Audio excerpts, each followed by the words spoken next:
Hi friends, welcome to Selvi Ruby channel. இன்னைக்கு share பண்ண போற ரெசிபி என்னன்னு பார்த்தீங்கன்னா, ரொம்பவே ஈஸியான எல்லாருக்குமே பிடிச்ச தக்காளி ரசம். அதுக்கு சைட் டிஷ் பார்த்தீங்கன்னா, குட்டி குட்டி உருளைக்கிழங்குல மசாலா பண்ண போறேன். வாங்க இந்த மசாலா எப்படி பண்றதுன்னு பார்க்கலாம். இதுவரைக்கும் செல்வி ரூபி சேனலை சப்ஸ்கிரைப் பண்ணாதவங்க ப்ளீஸ் சப்ஸ்கிரைப் பண்ணிக்கோங்க. அப்பதான் நான் போடுற வீடியோஸ் உடனுக்குடனே நோட்டிஃபிகேஷன்ல வரும். இந்த உருளைக்கிழங்கு பண்றதுக்கு 1/2 கிலோ குட்டி குட்டி உருளைக்கிழங்க நல்லா வாஷ் பண்ணிட்டு குக்கர்ல சேர்த்திருக்கேன். கொஞ்சம் உப்பு சேர்த்து 2 விசில் போட்டு எடுத்துக்கலாம். இப்போ ரசத்துக்கு தேவையான இன்கிரீடியன்ட்ஸ் பார்த்தீங்கன்னா, 4 தக்காளி எடுத்திருக்கேன். 2 தக்காளி ரசத்துக்கு, 2 தக்காளி மசாலாவுக்கு. இந்த கொத்தமல்லி ஸ்டெம் சேர்த்து ரசம் பண்ணும்போது ரொம்ப வாசமா இருக்கும். இத வேஸ்ட் பண்ணாம ரசத்துக்கு யூஸ் பண்ணிக்கலாம். 10 பல் பூண்டு அவ்வளோதாங்க. இப்ப ரசப்பொடி நம்ம வீட்டிலேயே அரைச்சது தான். புளி தண்ணி ஆல்ரெடி கரைச்சு ரெடியா வச்சிருக்கேன். உருளைக்கிழங்கு பார்த்தீங்கன்னா, நல்லா வெந்து வந்திருக்கு. இது அப்படியே இருக்கட்டும். ஃபர்ஸ்ட்டு ரசத்துக்கு ப்ரிப்பேர் பண்ணிக்கலாம். மிக்ஸி ஜார்ல 2 ஸ்பூன் ரசப்பொடி சேர்த்துக்கிறேன். இந்த ரசப்பொடி பார்த்தீங்கன்னா, நம்ம வீட்டிலேயே ப்ரிப்பேர் பண்ணது. எல்லாமே மிளகு, சீரகம், கொத்தமல்லி, அப்புறம் காஞ்ச மிளகா, துவரம் பருப்பு எல்லாம் சேர்த்து, பெருங்காயம்லாம் சேர்த்து நான் ரெடி பண்ணி வச்சிருக்கேன். இதில 2 ஸ்பூன் சேர்த்துட்டு, ஆல்ரெடி எடுத்து வச்சிருக்க பூண்டு, அந்த கொத்தமல்லியோட ஸ்டெம்ப் எல்லாம் சேர்த்து கொர கொரன்னு அரைச்சு எடுத்துக்கிட்டேன். நமக்கு எந்த அளவுக்கு புளி தண்ணி தேவையோ அந்த அளவுக்கு சேர்த்துக்கலாம். இப்போ ஆல்ரெடி நான் அரைச்சு வச்சிருக்க ரசப்பொடிய உள்ள சேர்த்துக்கிறேன். உள்ள சேர்த்துட்டு மிக்ஸ் பண்ணிக்கிட்டேன். 2 தக்காளிய மிக்ஸி ஜார்லயே கிரஷ் பண்ணி சேர்த்துக்கிறேங்க. ஏன்னா, இப்போ வர தக்காளி எல்லாம் கையால நசுக்கி புளியவே முடியல. ரொம்ப கல்லு மாதிரி இருக்கு. அதனால நான் மிக்ஸிலயே சேர்த்து, உள்ள சேர்த்துட்டு கொஞ்சம் மிக்ஸிய கழுவி தண்ணியும் சேர்த்துக்கிட்டேன். கை நெறைய கொத்தமல்லி, கருவேப்பில. தேவையான அளவு உப்பு. நமக்கு எந்த அளவுக்கு உப்பு தேவையோ, அந்த அளவுக்கு உப்பு சேர்த்துட்டு, தேவையான அளவு தண்ணி.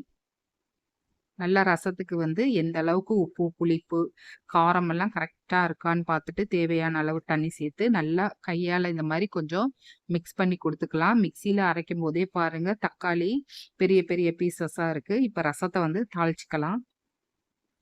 கடாய் வச்சிருக்கேன். ஹீட் ஆனதும் 1 டேபிள் ஸ்பூன் ஆயில் சேர்த்துட்டு, கடுகு,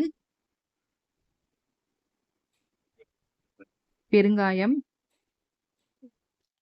ஒரே ஒரு காஞ்ச மிளகா அவ்வளோதான். இது நல்லா ஃப்ரை ஆனதும் நம்ம கரைச்சு வச்சிருக்க புளி தண்ணிய உள்ள சேர்த்துற வேண்டியதுதான். ஒரு 5 நிமிஷத்துல ரசம் வந்து ரெடி. இந்த ரசம் பார்த்தீங்கன்னா, ஸ்கூலுக்கு லஞ்ச் பாக்ஸ்க்கு குழந்தைகளுக்கு நல்லா கலர பெசஞ்சு குடுத்தோம்னா, சாப்பிட நல்லாருக்கும். ஒவ்வொரு நாளைக்கு என்ன ரெசிபி பண்றதுன்னு யோசிக்கிற நேரத்துல இந்த ரசமும், இந்த குட்டி உருளைக்கிழங்கு மசாலாவும் பண்ணி குடுங்க. அவங்களும் வந்து ரொம்பவே விரும்பி சாப்பிடுவாங்க. உருளைக்கிழங்கு பிடிக்காத குழந்தைங்களே இருக்க மாட்டாங்க. இப்ப மசாலாவுக்கு தேவையான இன்கிரீடியன்ட்ஸ் எல்லாம் எடுத்து வச்சிருக்கேங்க. வெங்காயம், தக்காளி, நல்லா புதினா, கொத்தமல்லி, உரிச்சு வச்ச கிழங்கு. அவ்வளோதான். ரசம் பாருங்க, நல்லா கொதிச்சு கம கமன்னு வாசம் வருதுங்க. இந்த மாரி ஒன்ஸ் வந்து ரசம் பண்ணி பாருங்க. டக்குன்னு ஒரு 5 நிமிஷத்துல பண்ணிரலாம். வேற ஒரு பவுலுக்கு நான் மாத்திக்கிறேன். ரசம் வந்து கடுக்காம இருக்கிறதுக்கு கொஞ்சமா தண்ணி சேர்த்துக்கலாம். அவ்வளோதாங்க. நல்லா கலந்து விட்டுட்டு, தட்டு போட்டு க்ளோஸ் பண்ணிருவோம்.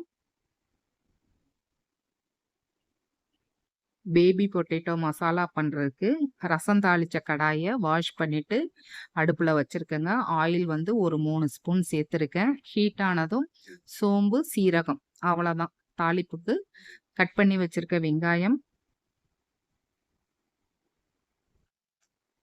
வெங்காயம் லேசா ஃப்ரை ஆகட்டும்.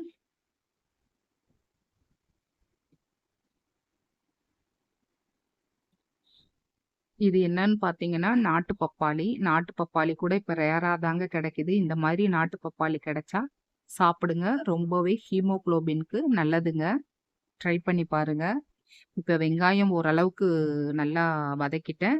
தக்காளிய சேர்த்துக்கலாம்.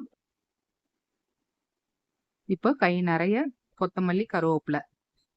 வெங்காயம், தக்காளி சாஃப்ட்டா வதங்குறதுக்கு கொஞ்சமா உப்பு சேர்த்து நல்லா வதக்கி குடுத்துடலாம்.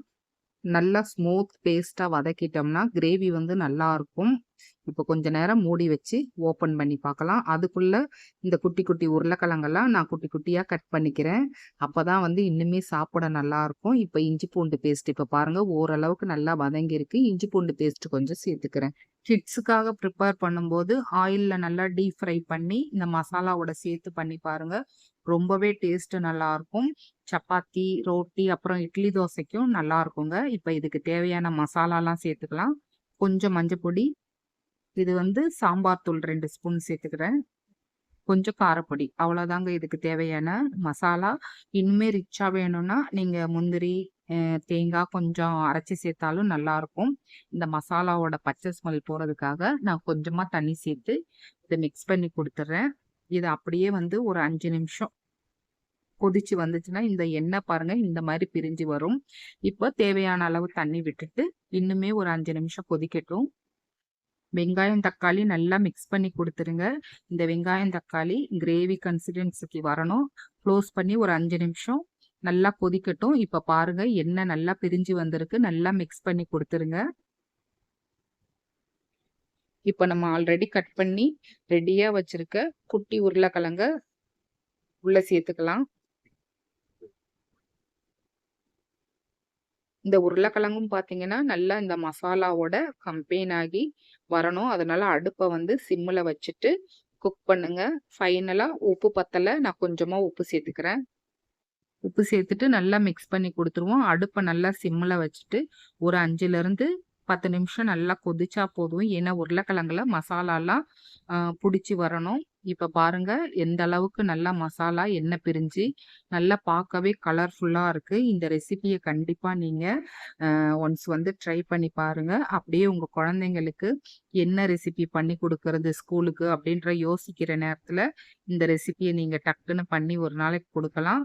குழந்தைங்களும் ரொம்ப விரும்பி சாப்பிடுவாங்க. குழந்தைங்க மட்டும் இல்லங்க, வீட்ல உள்ளவங்களும் விரும்பி சாப்பிடுவாங்க. இன்னுமே ஒரு 5 நிமிஷம் இருக்கட்டும். நான் க்ளோஸ் பண்ணி வைக்கிறேன். இப்ப ஸ்டவ் ஆஃப் பண்ணிட்டேன்.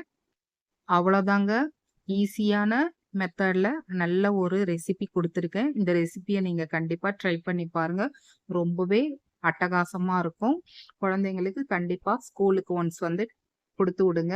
வீடியோ புடிச்சிருந்தா சப்ஸ்கிரைப் பண்ணுங்க. தேங்க்ஸ் ஃபார் வாட்சிங்.